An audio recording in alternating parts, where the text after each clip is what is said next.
Oh no.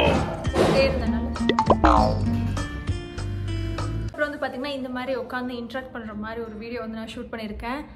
So டக்குன்னு ஒரு ஃப்ளோவில் வந்து பேச வரல, எனக்கு எதுவும் நினச்சிக்க வேண்டாம். கொஞ்சம் அங்கங்கே வந்து பார்த்திங்கன்னா நிறைய கட்ஸ் வந்து விழுந்திருக்கும். நான் என்னோட ஹேர் ஸ்மூத்தனிங் எக்ஸ்பீரியன்ஸ் தான் உங்களோட ஷேர் பண்ண போகிறேன். ஸோ நிறைய பேர் கமெண்ட்டில் வந்து கேட்டிருந்தீங்க. நான் வந்து ஹேர் ஸ்மூத்தனிங் பண்ணி 2 years மேலே ஆயிடுச்சு. அதெல்லாம் வந்து பார்த்திங்கன்னா எந்த ஒரு ஹேர் செட்டுமே நான் வந்து பண்ணல, ஸ்ப்ரே பண்ணல, ஹேர் ஸ்ட்ரைட்னிங் எதுவுமே பண்ணல. நேச்சுரல் ஹேரோட தலையை குளிச்சுட்டு அந்த சிக்கெடுக்காமல் பின்னல் போடுவோம் இல்லைங்களா, அந்த மாதிரி போட்டு அப்படியே உட்காந்துருக்கேன். ஸோ நேச்சுரல் ஹேரோட உங்களுக்கு காமிச்சிடலாம் அப்படின்ட்டு. ஸோ ஹேர் ஸ்மூத்தனிங் பண்ணி 2 years வந்து ஆயிடுச்சு. இப்போவும் எப்படி உங்களுக்கு ஸ்ட்ரைட்டனாகவே இருக்குது அப்படின்னு நிறைய பேர் வந்து கேட்டிருந்தீங்க. எனக்கு ஸ்ட்ரைட்டனாலாம் இல்லை, என்னோட நேச்சுரல் ஹேர் அந்த ஒரு வேவியாக வரும் இல்லைங்களா, அந்த மாதிரி வந்துட்டு எனக்கு நல்லாவே வளர ஆரம்பிச்சு. கிட்ட கூட வரேன், பார்த்தாலே தெரியும் நினைக்கிறேன் இந்த மாதிரி வேவியாக வருது. ஸோ நான் என்ன பண்ணுவேன்னா, என்னுடைய அந்த ஃப்ரண்ட் பார்ட் மட்டும் இருக்கு இல்லைங்களா, அந்த பேங்க்ஸ் கட் பண்ணி விட்டுருப்போம் இல்லைங்களா, அது மட்டும் வந்துட்டு நான் ரெகுலராக வந்து ஸ்ட்ரைட் பண்ணிப்பேன். அதாவது ஹேர் வாஷ் பண்ணுறேன் அப்படின்னா கொஞ்சம் நேரம் தலையெல்லாம் காஞ்சதுக்கப்புறம் ஹீட் ப்ரொடக்டர் ஸ்ப்ரே யூஸ் பண்ணிவிட்டு அதுக்கப்புறம் நான் வந்து ஸ்ட்ரைட் பண்ணிடுவேன். ஸோ நான் யூஸ் பண்ணுற ஹீட் ப்ரொடக்டர் ஸ்ப்ரே வந்து பார்த்தீங்கன்னா பீப்ளண்டோட தான், நல்லா இருந்தது. அதே மாதிரி ஸ்ட்ரைட்னர் வந்து பார்த்தீங்கன்னா ஐகானிக் நினைக்கிறேன், அந்த ஸ்ட்ரைட்னர் தான் வந்து நான் யூஸ் பண்ணியிருக்கேன். ஸோ பின்னாடி வந்து பார்த்தீங்கன்னா எனக்கு கேர்லாக இருந்தாலும் ஓகே, ஸ்ட்ரைட்டாக இருந்தாலும் ஓகே, அதெல்லாம் நான் வந்து வரி பண்ணிக்க மாட்டேன். இதுக்கப்புறம் ஹேர் ஸ்மூத்தனிங் பண்ணுவீங்களா அப்படின்னு கேட்டிங்கன்னா மேபி இப்போதைக்கு அந்த மைண்டில் எந்த ஒரு ஐடியாவும் இல்லை. மேபி ஃபியூச்சரில் கூட எனக்கு வரதுக்கு வாய்ப்பு இருக்குது. தேர்ட் வந்து பார்த்தீங்கன்னா எக்ஸ்பீரியன்ஸ் வைஸ் கேட்டிங்கன்னா ஷார்ட் அண்ட் ஸ்வீட்டாக சொல்லிடுறேன். ஃபர்ஸ்ட் வந்து பார்த்தீங்கன்னா உங்களுக்கு பண்ணி முடிச்சுட்டு அந்த ஒரு வாரத்துக்கு வந்து சூப்பராகவே இருக்கும், நல்லா சாஃப்டாக அப்படி பக்காவாக இருக்கும். நீங்கள் எப்படி நினைக்கிறீங்களோ அப்படி இருக்கும் உங்கள் ஹேர். அதுக்கப்புறம் போக போக வந்து பார்த்தீங்கன்னா உங்களுக்கு கொஞ்சம் கொஞ்சமாக ஹேர் வந்து ட்ரை ஆக ஆரம்பிக்கும், ஸ்பிளிட்டன்ஸ் வர ஆரம்பிக்கும். அதுக்கப்புறம் ஹேர் ஃபால் இஷ்யூஸும் நிறையா வரதுக்கு வாய்ப்பு இல்லை, ஒரு 70% வந்து பார்த்தீங்கன்னா வாய்ப்பு இருக்குது. வந்து உங்களுக்கு ஹேர் ஃபால் இஷ்யூஸும் வர ஆரம்பிச்சிடும். இன்னும் நீங்கள் ஹேர் ஸ்மூத்தனிங் பண்ணிங்கன்னா உங்களுக்கு பார்லரில் கொடுக்குற அந்த ஷாம்பு கண்டிஷனர் தான் யூஸ் பண்ணணும் அப்படின்ட்டுலாம் சொல்லி பிரைன் வாஷ் பண்ணுவாங்க. அப்படிலாம் இல்லை, உங்கள் ஹேருக்கு உங்கள் ஸ்கேல்ப்புக்கு எது செட் ஆகுதோ அந்த ஷாம்பு கண்டிஷனர் வந்து நீங்கள் யூஸ் பண்ணிக்கலாம். பார்த்தீங்கன்னா பார்லரில் சஜஸ்ட் பண்ணாங்க இல்லைங்களா ஷாம்பு கண்டிஷனர், அதுதான் வந்துட்டு எனக்கு ரொம்ப ஹேர் ஃபால் இஷ்யூஸ் அதிகமான மாதிரி இருந்தது.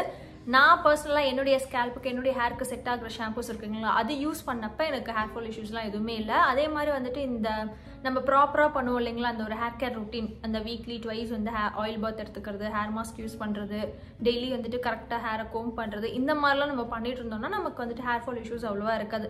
அப்போ நீங்கள் எப்படி டெய்லி காலையில் எழுந்திரிச்சு இந்த மாதிரி பல்லு விளக்குறோம், சாப்பிட்றோம் அப்படின்ற ஒரு ரொட்டீன் வந்து நம்ம ஃபாலோ பண்ணுறோம், அந்த மாதிரி ஹேர் கேர் ரொட்டீனும் வந்து நீங்கள் ஃபாலோ பண்ணுற மாதிரி தான் இருக்கும். ஹேர் ஸ்மூத்தனிங், ஸ்ட்ரைட்னிங் இதெல்லாம் வந்து பார்த்தீங்கன்னா ஒவ்வொருத்தரோட விருப்பம் தான். சில பேரால் வந்து பார்த்தீங்கன்னா ஹேண்டில் பண்ண முடியாது, அந்த ஒரு கேர்ள் நிறையா இருந்திருக்கும், இல்லை விவியாக இருக்கும், ஒரு மாதிரி பேண்ட் போட்டாலே வந்து அடங்கவே அடங்காது. அந்த மாதிரி இருக்கவங்க வந்துட்டு நீங்கள் ஸ்மூத்தனிங் கண்டிப்பாக வந்து பண்ணிக்கலாம். அதோடைய சஜஷன் வந்து பார்த்தீங்கன்னா உங்களுக்கு ஹேர் டென்சிட்டியே ரொம்ப கம்மியாக இருக்குது அப்படின்னா நீங்கள் ஸ்மூத்தனிங் பண்ணாதீங்க. இல்லை உங்களுக்கு நல்ல ஹேர் டென்ஸ் நிறையா இருக்குது, பேண்டு போட்டாலே அடங்கவே மாட்டேங்குது, ரொம்ப வேவியாக இருக்குது அப்படின்னா நீங்கள் வந்து ஸ்மூத்தனிங் போய்க்கலாம். உங்களுக்கு வந்து கொஞ்சம் இந்த டென்ஸ் வந்து பார்த்தீங்கன்னா கம்மியாக்கி உங்களுக்கு கொடுக்கும். அதே மாதிரி கொஞ்சம் ஹேண்டில் பண்ணுறதுக்கும் ஈஸியாக இருக்கும். ஓகே, என்னென்ன மாதிரி ஃப்ரூட்ஸ்லாம் வந்து நம்ம சாப்பிட்லாம் அப்படின்றது நான் வந்து சொல்லிடுறேன். நிறைய வந்து பார்த்தீங்கன்னா ட்ரை ஃப்ரூட்ஸ் எடுத்துக்கோங்க. அப்படி உங்களால் எடுத்துக்க முடியல ஜூஸ் ஐட்டம் அதிகமாக நீங்கள் வந்து எடுத்துக்கலாம். அது கரி லீஃப் ஜூஸாக இருக்கலாம், அதுக்கப்புறம் வந்துட்டு கூஸ்பெரி, பெரிய நெல்லிக்காயோட ஜூஸ் வந்து நீங்கள் அதிகமாக எடுத்துக்கலாம். ஹேருக்கும் நல்லது, ஸ்கின்னுக்குமே நல்லது. நான் நிறைய vlogல சொல்லியிருப்பேன், பட்டர் மில்க் அஃப்கோர்ஸ் அதில் கொஞ்சமாக வந்துட்டு பெருங்காயம் ஆட் பண்ணிட்டு இங்கே குடிச்சிங்கன்னா உங்களுக்கு ஆக்னே ப்ராப்ளம் இருக்குனாலுமே கண்டிப்பாக வந்து க்யூர் பண்ணிடலாம். ஸோ இது எல்லாமே இருக்குது. உங்களால் டக்குன்னு போட்டு குடிக்க முடியல அப்படின்னா நீங்கள் பயோட்டின்ஸ் பவுடர்ஸ்லாம் இருக்குது இல்லைங்களா, அதெல்லாம் கூட வந்து நீங்கள் யூஸ் பண்ணிக்கலாம். பார்த்து கரெக்டானதாக வந்து நீங்கள் யூஸ் பண்ணிக்கோங்க. ஹேருக்கு ஃபாலிகல்ஸ் வீக்காக இருந்துச்சுன்னா முடி நிறைய கொட்டும். ஸ்கின்ல கொலாஜன் கம்மியாகுது அப்படின்னாலுமே பிக்மெண்டேஷன்ஸ் வர ஆரம்பிக்கும், ரொம்ப ஒரு மாதிரி டல்லாக இருக்க மாதிரி இருக்கும். ஸோ நான் வந்து ஒரு கொலாஜன் பவுடர் வந்து எடுத்திருந்தேன், ஃபிட்டிக்காவோட லெட் இட் க்ளோ அப்படின்ட்டு. சீரியஸ்லி இந்த பவுடர் வந்து ரொம்ப ரொம்ப டேஸ்டியாகவும் இருந்தது, பிளான்ட் பேஸ்டு பயோட்டினும் கூட. So 1 scoop of collagen powder வந்து பார்த்தீங்கன்னா 100 ml வாட்டரில் நல்லா மிக்ஸ் பண்ணிவிட்டு நம்ம அப்படியே குடிக்கிறது தான். டேஸ்ட் வைஸ் ரொம்ப சூப்பராக இருந்தது. ஸோ இதில் வந்து பார்த்தீங்கன்னா குளூட்டதைன் வந்து ஆட் பண்ணியிருக்காங்க. இந்த இன்க்ரீடியன்ஸ் வந்து பார்த்தீங்கன்னா உங்களுக்கு யூத்ஃபுல்லான ஒரு அப்பியரன்ஸஸ்க்கு நல்லாவே ஹெல்ப் பண்ணும். அதுக்கப்புறம் ஹைலரானிக் ஆசிட் ஆட் பண்ணியிருக்காங்க. நல்ல ஒரு ஹைட்ரேட்டிங்காக மாய்ஸ்சரான ஒரு கண்டென்ட் இருக்கும். உங்களுக்கு ட்ரைனஸ் வந்து பார்த்தீங்கன்னா ஸ்கின்ல இருக்காது. So next vitamin C, one of the super ingredient. இது வந்து பார்த்தீங்கன்னா உங்களுடைய ஸ்கின்னை நல்லாவே பிரைட்டன் அப் பண்ணுறது மட்டும் இல்லாமல் ஃபேஸில் இருக்க டல்னஸ் எல்லாமே ரிமூவ் பண்ணிடும், rejuvenate your glow. So sesbania leaf வந்து ஆட் பண்ணியிருக்காங்கன்னு சொன்னேன் இல்லைங்களா, இது வந்துட்டு உங்களுக்கு ஹேர் ஃபால் இஷ்யூஸை கண்ட்ரோல் பண்ணும், திக்னஸை வந்து நல்லா இம்ப்ரூவ் பண்ணி கொடுக்கும். அது மட்டும் இல்லாமல் உங்கள் நெயில்ஸ்லாம் நிறைய பிரேக் ஆகுதுன்னா அதுக்குமே இது ஹெல்ப் பண்ணும். ஸோ ஃபிட்டிக்காவோட இந்த கொலாஜன் பவுடர் வந்து பார்த்தீங்கன்னா உங்களுக்கு wrinkles, fine lines, dark spots, பிக்மெண்டேஷன்ஸ்க்கும் நல்லாவே ஹெல்ப் பண்ணும். ஸோ லிங்க் வந்து பார்த்தீங்கன்னா டிஸ்கிரிப்ஷனில் கொடுக்குறேன், கண்டிப்பாக யூட்டிலைஸ் பண்ணிக்கோங்க. ஹேர் ஃபால் இஷ்யூஸ் ஃபேஸ் பண்ணீங்களா அப்படின்னு கேட்டிங்கன்னா எஸ் கண்டிப்பாக நான் வந்து நிறைய ஃபேஸ் பண்ணேன். அதுக்கப்புறம் ஸ்மூத்தனிங் பண்ணி ஒரு 6 monthsக்கு அப்புறம் எனக்கு கொஞ்சம் அந்த ஹேர் ஃபால் இஷ்யூஸ் எல்லாமே இருந்தது. அதுக்கப்புறம் வந்துட்டு ப்ராப்பராக ரொட்டீன்லாம் ஃபாலோ பண்ணி மில்க் ஷேக்ஸ்லாம் குடிச்சு உள்ள ப்ராப்பராக இன்டேக்லாம் எடுத்து வந்து பார்த்தீங்கன்னா கண்ட்ரோல் பண்ணியாச்சு. ஆஃப்டர் வெட்டிங்க்கு அப்புறம் தான் வந்து பார்த்தீங்கன்னா எனக்கு கொஞ்சம் ஹேர் ஃபால் இஷ்யூஸ் அதிகமாக இருந்தது. ரீசன் என்னதுன்னா டேக் கேர் பண்ணுறது இல்லை. இது வரைக்கும் எனக்கு ஆகாத ஹேர் ஃபால் வந்து பார்த்தீங்கன்னா 2 weeksக்கு முன்னாடி நான் கொஞ்சம் நிறையாவே வந்து ஃபேஸ் பண்ணேன். ரீசன் என்னன்னா அதான் நான் சொன்னேன் இல்லைங்களா, ப்ராப்பராக வந்து நம்ம டேக் கேர் பண்ணல அப்படின்னாலே நல்லா ட்ரை ஆகி கொட்ட ஆரம்பிச்சிடும் அப்படின்ட்டு. ஸோ அடுத்தடுத்து வெளியே போயிட்டே இருந்தேன்.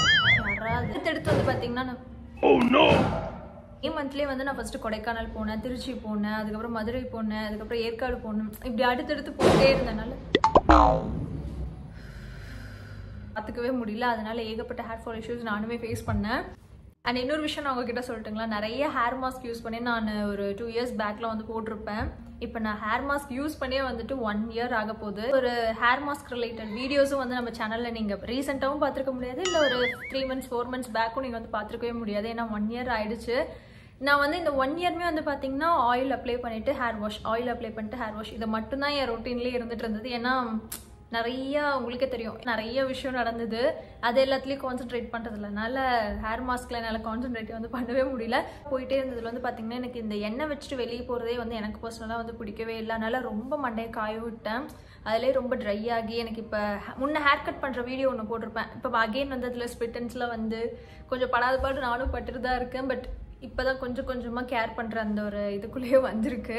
நான் ஹேர் கொஞ்சம் நல்லா ஹைட்ரேட்டடாக இருந்தால் போதும் அப்படின்ட்டு நான் இந்த பீப்ளண்டோட ஹேர் மாஸ்க், அதுக்கப்புறம் தான் இந்த 11 பியூட்டி பிளானட்டோட இந்த ஒரு ஹேர் மாஸ்க், இதெல்லாமே அப்படியே ஹேர் வாஷ் பண்ணிவிட்டு அப்படியே அப்ளை பண்ணி ஒரு few minutes ஊற விட்டுட்டு அதுக்கப்புறம் வந்து பார்த்தீங்கன்னா நான் ஹேர் வாஷ் பண்ணிடுறது. நேச்சுரல் ரிலேட்டடாக போகிறது வந்துட்டு எனக்கு இந்த ஹேர் மாஸ்க் ஒரு கொஞ்சம் குயிக்காகவும் எனக்கு வந்து கிடச்சிது. அதனால நான் வந்துட்டு இப்போ அதுக்கு ஸ்கிப் ஆகி யூஸ் பண்ணிட்டு இருந்தேன். ஸோ எனக்கு தெரிஞ்சவங்களும் வந்து பார்த்தீங்கன்னா என்னுடைய குட்டி எக்ஸ்பீரியன்ஸ் நான் அவங்களோட வந்து ஷேர் பண்ணிக்கிட்டேன். ஸோ உங்களுக்கு வேறு ஏதாச்சும் டவுட் இருந்தாலுமே கமெண்ட்ல வந்து சொல்லுங்கள், நான் வந்து ஹெல்ப் பண்ணுறேன். So see you next video guys. Bye bye.